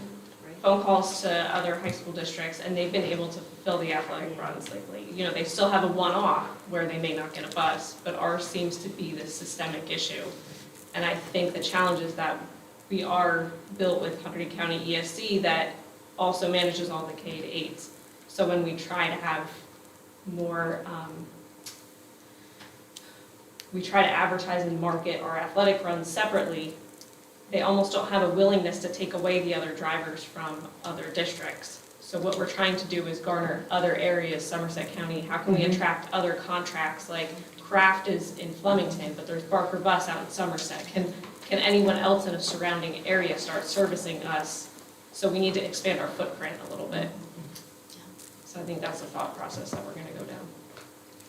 John, didn't your committee talk about and report to us something about the smaller charter buses and then having the coaches? Did that ever Well, go anywhere? I mean, that's Coaches something other drive? states do, and universities do that, where you have coaches driving these buses, and the requirements for a CDL for these smaller buses is less than what they have to go through for these full-size school buses. You know, that's one of the major hurdles is, and Jeff had explained to us, you have to almost be like a diesel mechanic to pass that test. And so it's a very challenging test, you know, for a part-time employment. And so you don't see as many people coming into the trade. And minimal money. Right, and minimal money. We should be paying them more, they should be making more, it's tough. So, but to get, whether it's coaches or other faculty driving, you know, it's a contractual issue, so it limits us at this point right now. But, I'm sure the next round of contract negotiations that, might be in there to facilitate something like that. And there's probably, Katie, I'm assuming then, the sending districts have after-school activities, so they have sport athletic events. The same thing, I mean. They use their buses. And they're We're pooling from the same. so they're pooling from the same, Yeah, anecdotally, I see middle school events starting very, very late because it's not till they get done running around, then finally that bus comes and the game starts at like 4:30 or something. But because you're all fighting for those same buses. Okay, any more discussion on finance, facilities, and transportation? Seeing none, can I have a motion and a second to approve agenda items 13.1 to 13.3? so moved. Motion Kim, second Tara. Any more discussion on 13.1 to 13.13? Seeing none. All in favor? Aye. Opposed? Abstentions? So I'm in favor of 1 through 10, abstaining 11, 12, 13. All right. 11, 12, and 13. Motion carries. Thank you. Next, Community Relations and Student Affairs. We didn't meet this month, but we do have to vote on tonight for the winter, the ones that are going to be doing for the 24 winter season. So there are 5 different overnight field trips. There's the North Hunterdon Model UN, the North Hunterdon Cheer Team, North Hunterdon Wrestling, both boys and girls, the Boys High School Ski Club, and the North Hunterdon Key Club trips that have been set up. So we have to vote on that tonight, so. All right, thank you, Tara. Any discussion on agenda item 14.1? I just have a question. The students are excused, right? Are they excused from their classes, because it's a. It's a field trip, An it's event. excuse absence if they miss the time. Okay. They typically have to make up the work, but it's Yeah. an excuse absence. Any other discussion on 14.1? Seeing none, can I get a motion and a second to approve 14.1? Motion. Motion, Shelley. Second, Deb. Any discussion? Seeing none. All in favor? Aye. Opposed? Abstentions? Motion carries. Delegate reports? Kim, I know you sent something earlier today. Yes, I do have a few things. I sent out, I don't know if everybody checked your box. On September 28th, we had our county meeting. Jesse Young, our legislative advocate, gave us some legislative updates, which that is what I sent to you. Ray Penny discussed how our board's managing challenging issues such as teacher and staff shortage, communication, ways to be more effective, and across the board financial strategies. And in a nutshell, it was the same things we're hearing.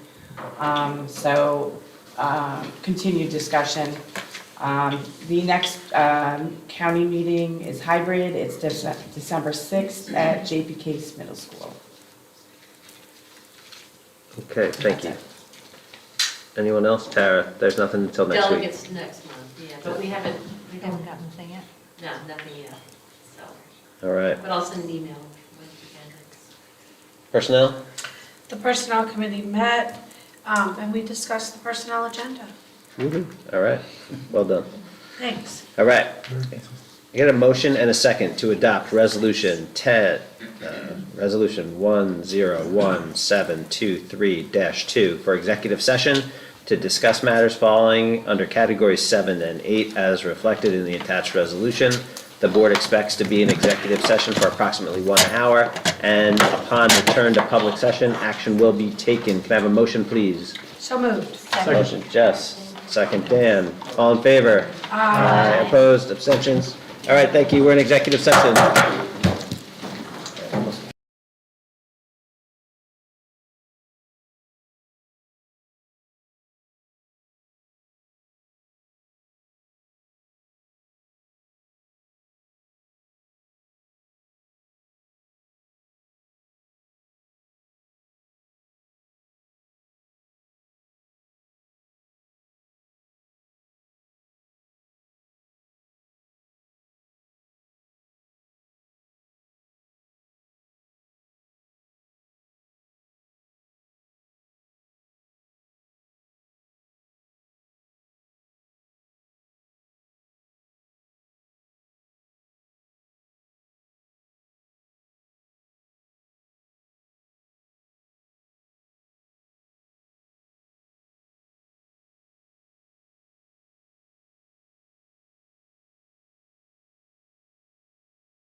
a motion and a second to reconvene public session? So moved. Second.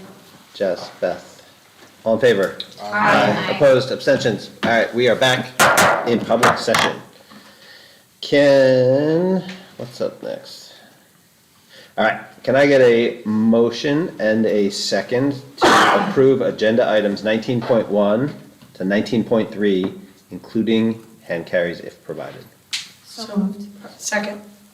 Motion by Deb, second by Jess. Any discussion? Seeing none. We have a roll call vote, please. Ms. Bonomi? Yes. Mr. Chapman? Yes. Ms. Crisalogo? Yes. Mr. Carvanish? Yes. Ms. Gallo is absent. Ms. Hinz? Yes. Ms. Cotran? Yes. Mr. Mueller? Yes. Ms. Selina? Yes. Mr. Spanton? Yes. Ms. Beato? Yes. And Mr. Kirschberger? Yes. Thank you. Motion carries. Is there any old or new business to be discussed? Kim? I'm just inquiring, will Gwen be coming to do the board goals, or we opened the discussion and everybody did the self-evaluation? Half of us did the self-evaluation, and then I noted I went back in and everybody finished, so are we utilizing it? Yeah, or so are we everyone going just finished this week. So is Gwen, are we So gonna I use gotta it? talk to Glenn. I gotta talk to Glenn. I'm talking to Glenn. About what? I need to talk to Gwen about Oh, if she okay, I can just come in didn't know if we November. were gonna use it. Yeah, so I didn't get the summary report yet because it Okay. was just finished. Thank you. The only other thing is kind of old business, but we are expecting the quarterly update from the principals of both high schools at the next Board of Education meeting on their DEI efforts. So we can just, a reminder. Yeah, do they know that? It will. was discussed. So I see two people writing it down feverishly. We said that as the recommendations, that we wanted quarterly updates from the principals on the activities, and then November was going to be the first one. Good reminder. Do they present it, or will it be like Jeff presents what they, or we just read it? I think, we didn't say. So I mean, we can have them send it to us, and then I can read something at the meeting. So, I mean, if you'd like me to reach out to them, I'm happy to do that. We'll work with them and we'll make sure we get the information. Okay. I mean, I think it's important Relevant, yeah. for purposes of the public to see the progress, and I know there has been, so it's a positive thing. I'd like them to read it out. Then let's do that. I mean, Yeah, wouldn't it be a part of the superintendent's, Yeah, but get them up to. Yeah, the principal should report out. That'd be my vote, I mean, if we were voting, but that's my opinion. I agree. So who's going to reach out to them? Rich will do We that? will, yes. Okay, all right, great, yeah. Okay, I have something I'd like to ask the board's opinion about. So, each month, each meeting, we have a lot of items on the agenda that we vote on. Some of the items are repeated, there's a regular standing item. We talk about it every month. Some things, it's once a year we talk about it. Some things are one-offs because they're just one-offs.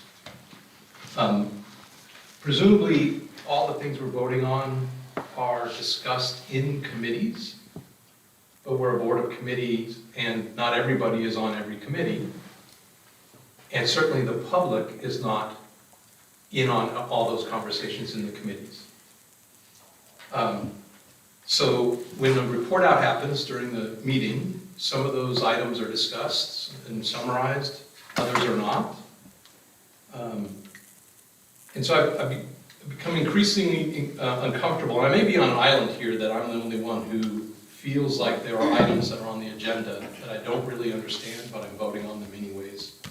I just don't have the... And the response can be, well, why don't you reach out to all these different individuals? But that means every board member who's not on the committee needs to be reaching out to understand what those items are about. And the public certainly doesn't have that opportunity. So I'm asking whether the board agrees that or feels like I do, that there's more information that could be provided about, summary of what it is, the details of, that we're voting on these items. What are you referencing in particular as far as that we're not getting enough? The agenda is provided to us in advance for all committee meetings and the board agenda for a very specific purpose to make sure that we have time to review it, we have time to ask questions before the meeting, and we have time to get clarification on certain items that we might feel we might need. What in particular about the agenda or the items on the agenda are you referencing when you say you don't understand, or why, or if you're not understanding, what's preventing you from reaching out for more information prior to a meeting? It's, the list of things that I don't understand are long. There's acronyms that are used. Part of it is the administration, when they put these things together, they live this every day, and it doesn't seem, they present things in a way that's obvious to them. And that's what you do in your job. I mean, if you tried to, if you gave me a document from your business, I understand less than 10% of it probably, because it's jargon, it's acronyms, it's things you understand that I don't. So yes, I could try to peel away information every single time that these agenda items are brought up. Again, the public does not have that opportunity. But we're not here for the public. We're here as a board, and we allow the public to attend. We're not here presenting a board meeting to the public. If I can jump in. Am I correct there, Andrew? I mean, we're here as a board, and the public is allowed to attend. Well, slight differentiation of terminology. Or, The public so- is entitled to it. Entitled to attend. Yes. But our board meeting is for us. Board meetings, so actually New Jersey School Boards has an FAQ that actually discusses this, and it says, oh, it seems like the board meetings go very quickly, there's very little discussion that goes on at the board meeting. And the answer to that is because oftentimes these issues have been discussed in committee, and so the work has been done already, and really what's going on is the board taking action. That's the purpose of the meeting, really, is for the board to take action, because otherwise the board can only take action at a public meeting. That's the only way the bills get paid. That's the only way that you can approve field trips.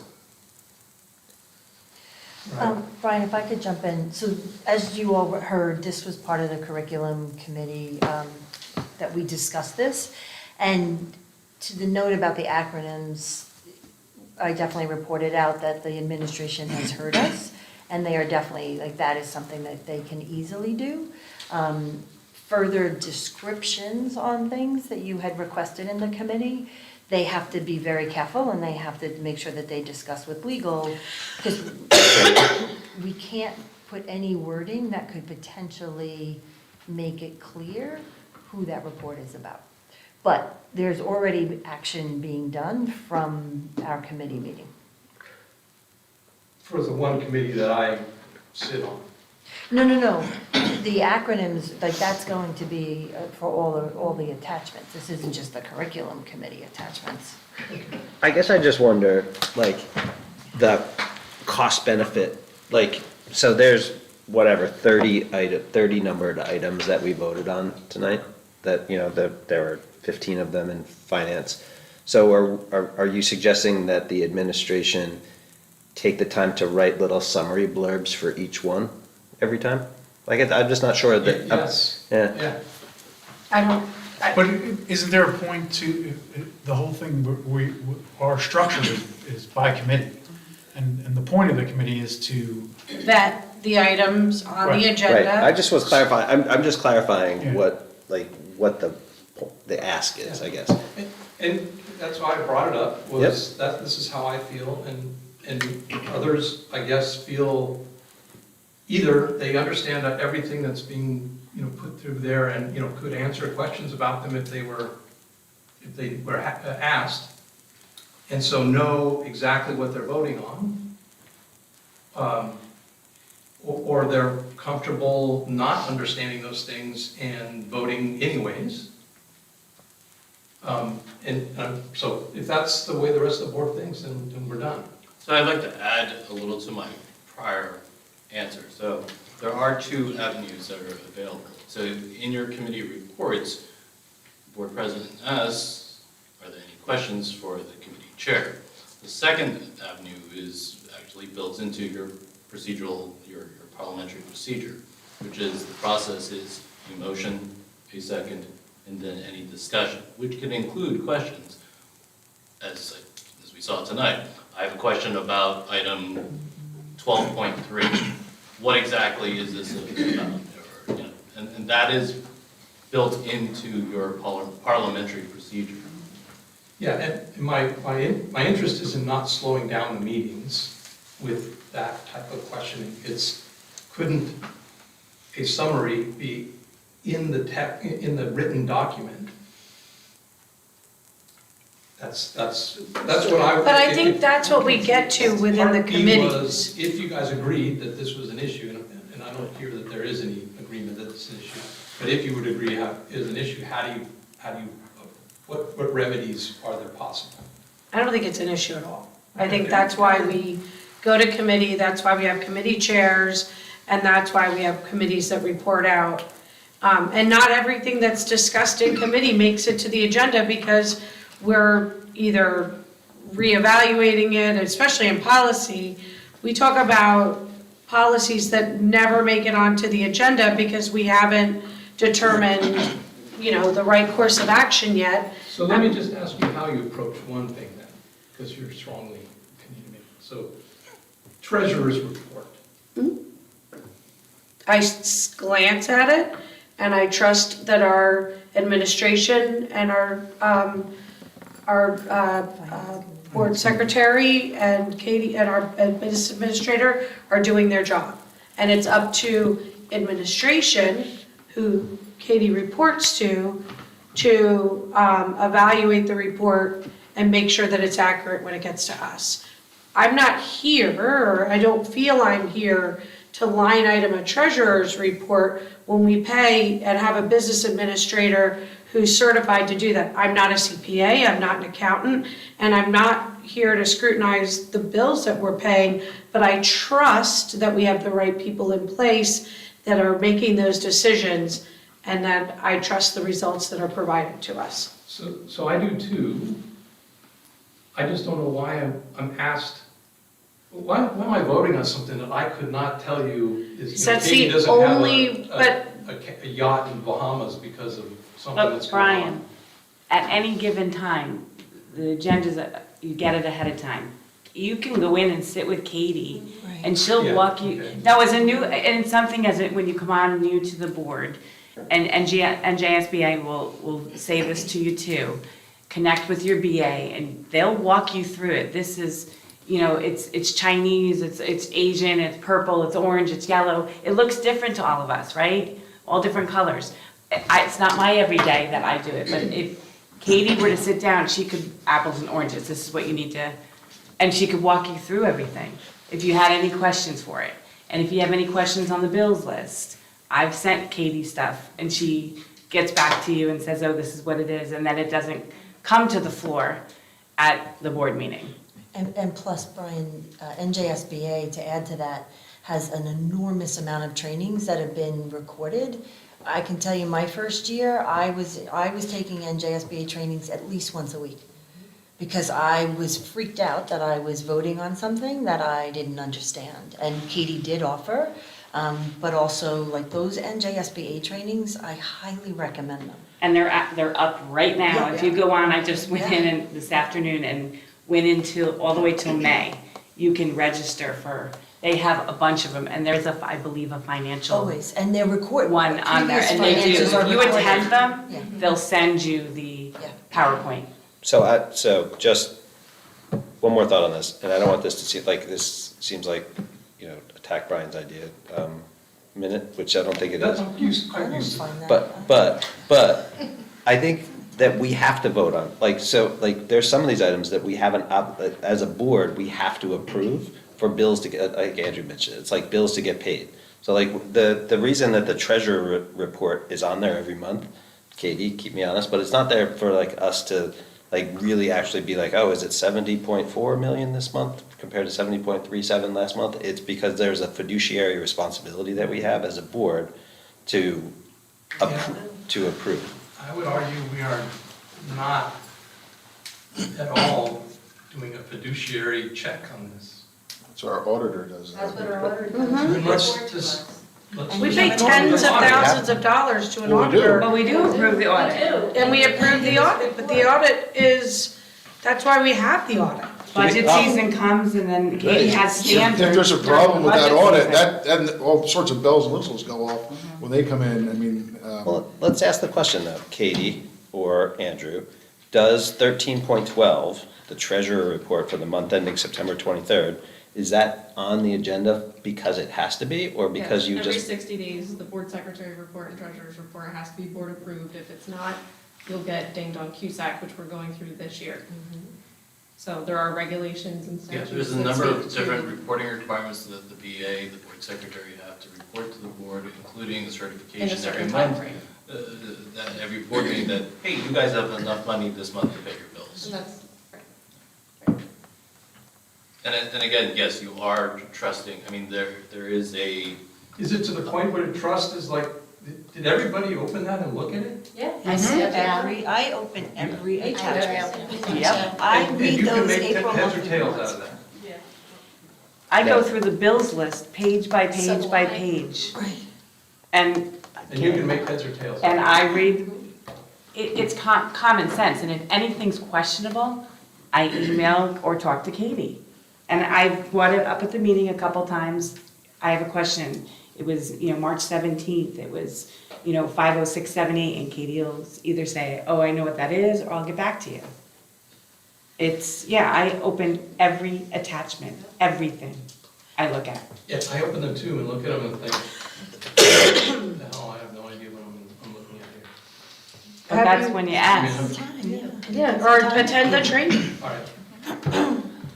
Can I just ask a question? Because I've emailed Katie a lot. One question I do have, I have the right, for example, to reach out to John also, right? And say, hey, John, I have a question on your meeting minutes, right? There's nothing procedurally wrong with that, right? No. We Okay, do that. That's the process, yeah. Yeah, okay. So Yeah, it's part of the That's the process. thing that I think is helpful to me, is that I read this in conjunction with the meeting minutes, and and very often the meeting minutes explain to me what's on here, and if I don't, for example, I reach out to John and say, I don't understand this. And if can't give them a good answer, then it's Katie or Jeff or whoever. And then the meeting minutes are in the folder. But I can't say that, like, even though I open all of these, I can't say I understand every line in the board secretary report in all 70 pages of it. But like, I personally don't feel like I need to understand every line. I feel like I need to have a general understanding of it, and then I trust Katie and the administration that these numbers, that we really did have 427,000 of total undistributed educational media service expense in the budget. But like, I don't feel the need to like actually understand why it's that number exactly. And I think, I mean. So where would it be caught? In the audit? If there's something off, and I'm sorry, Katie, I don't believe that there is, but.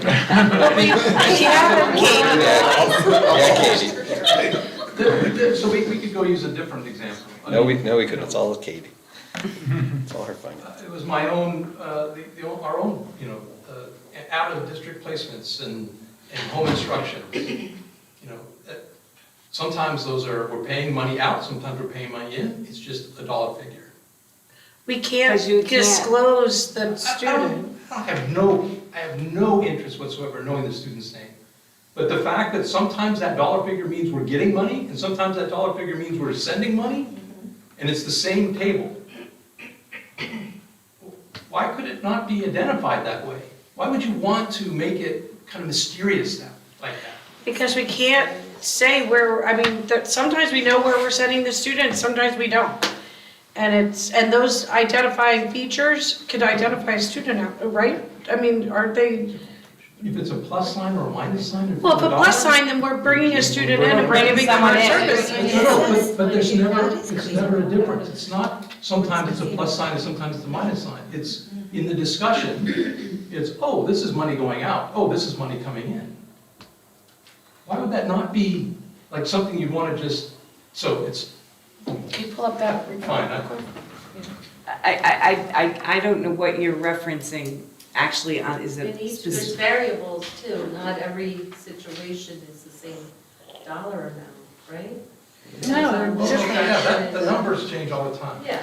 But But it says where we're sending the money on the report. I'm telling you, in past, if you pull up a series of them, you'll get another table that looks exactly like that table, except for now the money's coming in. But isn't that why we have a discussion Yes, and you yes, can ask the exactly. question? So, and. We're not can giving I- this stuff cold. I mean, The other thing, Brian, is, I don't even think there's 5 districts in the entire state that, when they record their board meeting, they keep it on YouTube like we do anymore, now that COVID's over.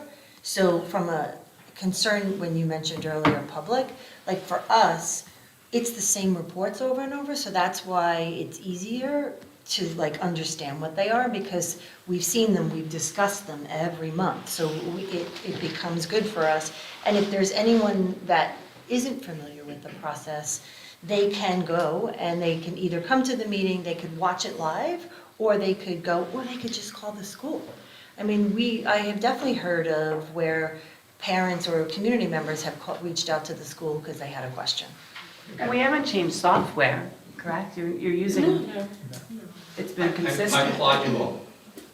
You guys are No, you, Just you have very, very good. Brian, Brian, I just want to, I have ethical standards for my CPA license, my school business administrator license, and my QPA license. So I just want to make sure that's very clear. And there's, that I checks just and want- balances. Yeah, I understand. We have, but she goes through state regulatory, which she's about to do now. There's federal, and then there's our hot auditors that go through this every year and then gives us the report. right. And we trust them. And if there's controls that need to be addressed, they're addressed, and then Kate, the business office has to address those controls, just as we had a few years ago, and they were addressed. Katie came in, we hired Katie, and we can't micromanage, as everyone remind ourselves, micromanaging, and Katie's doing a great job. Yeah, so this is not what I wanted to imply. I'm saying, it's such amount of information that I don't have the ability to uptake it. And therefore, I feel weird, I'm just voting yes, sure, I don't understand it, but I'm So voting then that's yes. why you should reach out maybe to Katie. Well, I'll help on this, chairs. Those, NJ, I can't say it enough, those trainings are really strong, because they are people who were board members forever, or they were superintendents, so now they're part of NJSBA, so they have a wealth of knowledge, and they always leave time for question and answers. I really do, we all still take them, you know, even seniored or tenured members. And I'm not necessarily the monthly meetings, which are fantastic too, but like, it's the actual trainings. They have sessions, I do the legal every quarter. I do the finance, that was down in Ewing in the springtime. There's And one then in Princeton. VAs from different districts come in and they go over all this, so it's really worth, you know, I know it's taking a day off from work for most of us, but it's well worth it because they have great sessions, especially legal. Legal is fabulous because they go over quarterly what's going on, so. That's very good, yeah. Okay. Any more discussion? Anyone else have any other new business that they'd like to discuss? Who's going to the milk can? Me? I'm trying to get out of the meeting. All right, seeing no further new business, could I have a motion and a second to adjourn? So moved. Motion Jess, second Tara, all in favor? Aye. Opposed, abstentions, we are adjourned, thank you.